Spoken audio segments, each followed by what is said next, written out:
Our royal correspondent Rhiannon Mills gives the rundown on how much taxpayers are putting towards the royal family and whether this is made up for by tourism. Last month, millions celebrated the Queen's Platinum Jubilee as a thanks for the monarch's 70 years of dedicated service on the throne.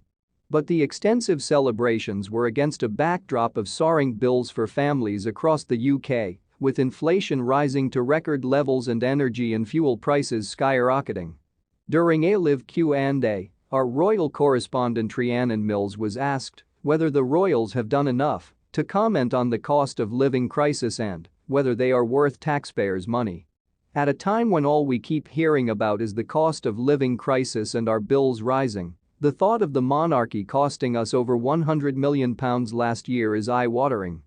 They would justify the spend on things like refurbishing Buckingham Palace and expensive flights, saying it's all to do with the important official work they carry out on behalf of the country. To be fair to them, a lot of their engagements recently have had a focus on those who are struggling financially. Kate made a visit to a baby bank where they hand out donations to parents. Prince Charles looked at employment opportunities for young people, and William talked to men about the mental toll that financial struggles are having. But they will inevitably always face the criticism of how can they understand when their family is one of the most privileged in the country. The figures for how much they bring in tourism are always up for debate. I saw one set of numbers from Forbes magazine saying they're worth £19 billion to Britain's economy every year. That's obviously thanks to people visiting all of the royal palaces and tourists generally flocking to London to stand outside the likes of Buckingham Palace.